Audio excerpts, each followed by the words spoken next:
आज हम देखेंगे कि परचेज एफएमएस जो हमने न्यू बनाया है। इससे पहले एक और परचेज एफएमएस चल रहा था जो उसको हमने बंद कर दिया है।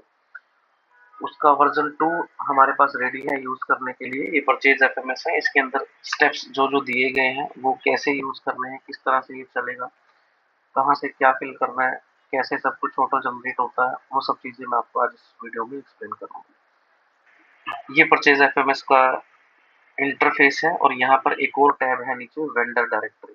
जब आप इस पे क्लिक करते हो तो आप यहाँ पर देखोगे कि कॉलम बी के अंदर वेंडर्स के नाम लिखे हैं, उनके नाम से या कंपनी के नाम से, और कॉलम ए के अंदर टाइप ऑफ वेंडर, उनकी कैटेगरी मेंशन की है। जैसे रजत किस कैटेगरी से बिलोंग करता है, ये स्टेशनरी कैटेगरी है, जेएनपी मेडिकल सप्लाईज करता है। ऐसे सभी कैटेगरीज यहाँ पे होगी। जब भी आपको कोई न्यू क्लाइंट ऐड करना है तो उसका नाम, उसकी कंपनी का नाम यहाँ डालोगे, मोबाइल नंबर, उसका अल्टरनेट मोबाइल नंबर, उसका एड्रेस, उसकी बैंक अकाउंट डिटेल्स।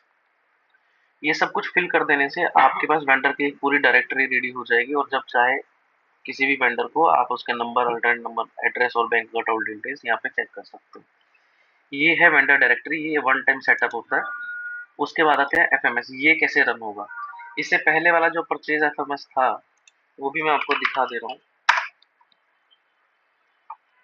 उसमें ये जनरेट पीओ का ऑप्शन था जहां पर हम लोगों को यहाँ पे मैनुअली हाथ से एंट्री मैनुअल करके एक पीओ जनरेट करना पड़ता था। इस तरह से यहाँ पर हम कुछ भी लिखेंगे कि नीड फैन, तो यहाँ पर ऑटोमेटिकली टाइम स्टैम्प जनरेट होता था। लेकिन अब ऐसा नहीं करना है। ये एफएमएस हम लोगों ने बंद कर दिया, तो आपको इसको यूज नहीं करना। अब नया एफएमएस कैसे रन होगा। जब भी कोई रिक्वायरमेंट होगी जिसका पीओ जनरेट करना होगा, तब सबसे पहले हेल्प रिक्वेस्ट फॉर्म फिल किया जाएगा। जो हेल्प स्लिप हम अपने दूसरे कामों के लिए फिल करते हैं, सेम उसी तरीके से सबसे पहले हमें इस चेकबॉक्स को क्लिक करना होगा ताकि पता चल सके किसने हेल्प रिक्वेस्ट रेज करी है। ठीक करेंगे, उसके बाद अपनी कंपनी का नाम चूज करेंगे। नेक्स्ट नेक्स्ट करने के बाद आप तीन चीजें देख रहे हो। अगर किसी को हेल्प स्लिप कोई ट्रबल है, कुछ प्रॉब्लम है, तो उसको ट्रबल टिकट रेज करना है। अगर उसका सॉल्यूशन कोई भर रहा है ऑफिस में, एडमिन स्टाफ से कोई बंदा, तो रेजोल्यूशन। अदरवाइज जब आपको कोई नई चीज परचेज करनी है, और ये परचेज रिक्विजिशन सिर्फ एडमिन डिपार्टमेंट में, PC account department, process coordinator जो आशा मैडम है, वही लोग इसको फिल करेंगे। अदरवाइज कोई भी ग्राउंड लेवल पे जो काम कर रहे हैं, जिसको किसी भी चीज की, चाहे वो नई चीज है या पुरानी चीज है, आपको परचेज रिक्विजिशन भरना ही नहीं है। परचेज रिक्विजिशन सिर्फ एडमिन ऑफिस भरेगा। आपको हमेशा ट्रबल टिकट ही भरनी है, क्योंकि आपको नहीं पता है कि उनकी चीज इन्वेंट्री में अभी है और नहीं है। वो जब आप ट्रबल टिकट डालते हो, फिर ऑफिस वाला स्टाफ उसको अपने स्टोर में क्रॉस चेक करता है कि नहीं है तो आपको डायरेक्ट रेजोल्यूशन दे दिया जाता है, नहीं है तो वो अपने लेवल पे परचेज रिक्विजिशन फिल करता है। परचेज रिक्विजिशन पे क्लिक करने के बाद आप नेक्स्ट पे क्लिक करेंगे, फिर उसके बाद परचेज रिक्विजिशन पे क्लिक करेंगे, आइटम्स पे क्लिक करेंगे, और क्या हमें चाहिए। फॉर एग्जांपल जैसे हम लोगों को एक फैन चाहिए, या मोबाइल स्टैंड चाहिए, न्यू चेयर चाहिए। अपनी लिस्ट यहाँ पे बनाएंगे। करंट अवेलेबिलिटी जो भी आपके स्टोर पे होगी वो लिखोगे, नहीं है तो 0 लिखोगे। जैसे आप इसको सबमिट करोगे, मैं यहाँ पे इसको टेस्ट डाल दे रहा हूँ। जैसे आप इसको सबमिट करोगे, ये सबमिट होते ही डायरेक्ट हेल्प स्लिप में दिखाई देगा। और हेल्प स्लिप में दिखाई देने का मतलब है कि आपका डायरेक्ट पीओ भी जनरेट हो गया। आप देखो, जब आपने वहां पर जब कोई चीज डाली हेल्प स्लिप के अंदर, यहाँ पर ये नया परचेज रिक्विजिशन एंट्री हुई 13 तारीख को। हमने 1:54 पे एंटर करी है। ये सेम एंट्री यहाँ पे जनरेट हुई परचेज रिक्विजिशन के अंडर में। यहाँ पर आइटम्स डाली हमने, क्या आइटम चाहिए, क्वांटिटी हमने 0 रखी थी, तो यहाँ पे अवेलेबल आइटम 0 परचेज रिक्विजिशन। इसका एक न्यू केस नंबर अलॉट हो गया 666। अब इस एंट्री में आपको यहाँ पे हेल्प स्लिप पे कुछ नहीं करना, आपको जाना है परचेज एफएमएस वर्जन 2 पे। आप देखोगे जो एंट्री आपने फिल की थी वो एंट्री एज इट इज यहाँ पर आ चुकी है। अब रिक्वेस्टेड बाय, आप खुद से हेल्प स्लिप के अंदर देख सकते हो किसने रिक्वेस्ट करी है, जो कि पता चलता है आपकी ईमेल आईडी से जो आपने उस टाइम पे फिल की थी। यहाँ पे रिक्वेस्टेड बाय ऑटोमेटिकली फिल होगा जैसे ही डाटा यहाँ पर हेल्प स्लिप पे दिखने लगेगा। फॉर एग्जाम्पल मैं यहाँ पे डाल देता हूँ,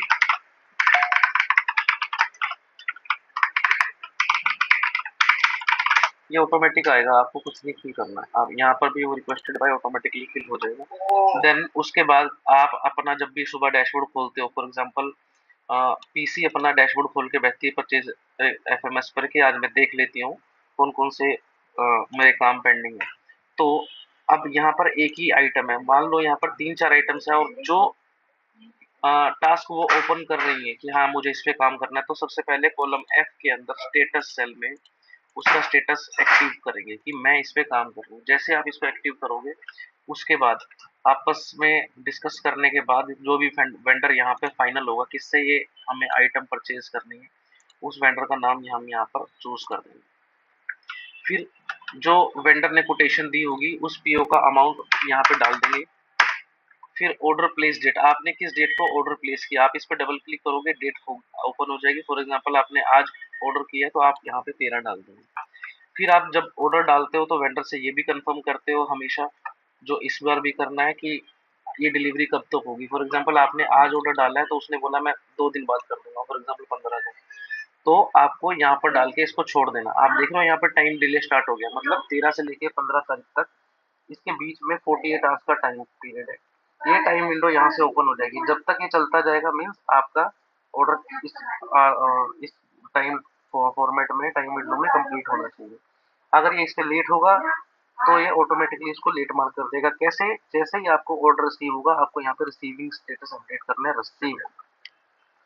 जैसे आप रिसीव करोगे ये टाइम विंडो फ्रेम बंद हो जाएगा, ऑन टाइम आपने बंद कर दिया। फिर आप देख रहे हो जैसे आपने यहाँ पे रिसीव किया तो यहाँ पर एक न्यू टाइमलाइन दिखाने लगा कि अगला अब आपका नया स्टेप रेडी है करने के लिए। क्या स्टेप है? Delivery acceptance and rejection process.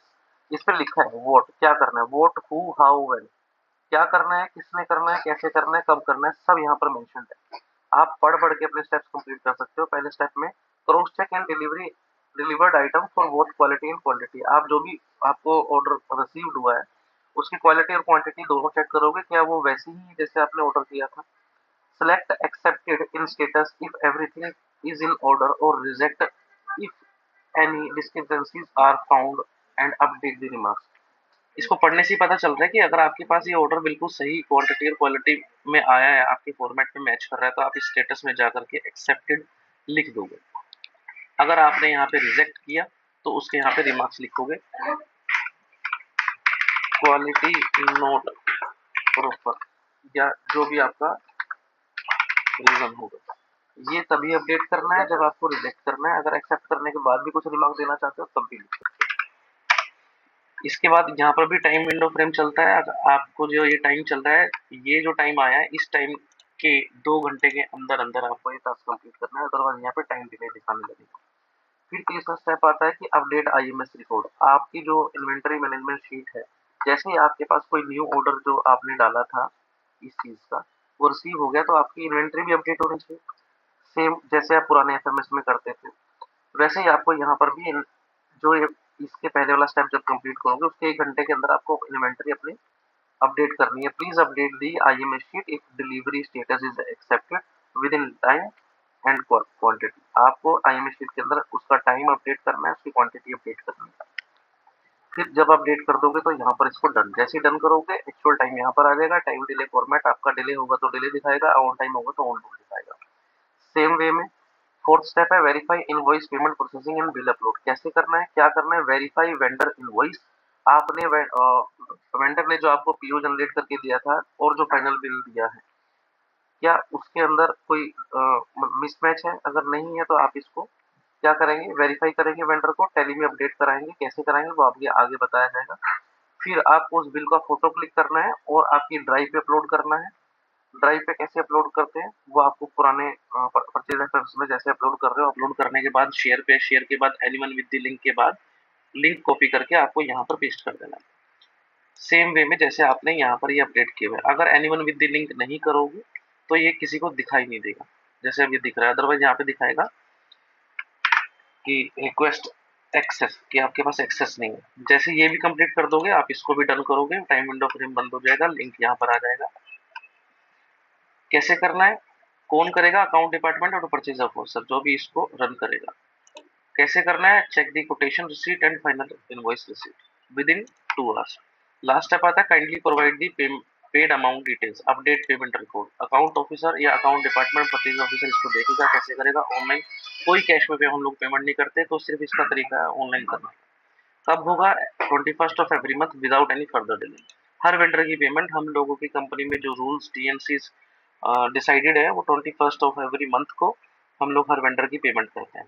जैसे ही पेमेंट हो जाए तो आपको यहाँ पे भी स्टेटस पे डन लिखना है। डन लिखोगे और पेड अमाउंट कितनी करी है, फॉर एग्जांपल हमने पूरी अमाउंट पे कर दी है तो 5000 एंटर करेंगे, यहाँ पे 5000 कंप्लीट हो जाएगा। अगर आपने पूरी अमाउंट पे नहीं करी है, जितनी पे करी है, तो आपको यहाँ पर डिफरेंस दिखेगा और यहाँ पर आपको टोटल पेंडिंग पेमेंट्स भी दिखाई देती रहेगी, किसी कितनी पेमेंट पेंडिंग है। सारी पेमेंट्स क्लियर होती जाएंगी तो आपको कुछ भी दिखाई नहीं देगा, मीन्स आपका कुछ भी काम पेंडिंग है।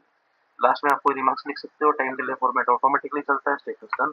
बस इसी तरह से आपको इस परचेज एफएमएस को रन करना है। जैसे आपकी ये एक कॉल कंप्लीट हो जाए, फॉर एग्जांपल आपने ये लास्ट तक कंप्लीट कर दिया, फिर आपको सेम एंट्री जो आपको ये 666 नंबर अलॉट हुआ था, हेल्प स्लिप में जाएंगे, इसके लिंक पे क्लिक करेंगे और इसको रेजोल्यूशन करके बंद कर देंगे। इट मीन्स आपका ये ऑर्डर कंप्लीट हो चुका है।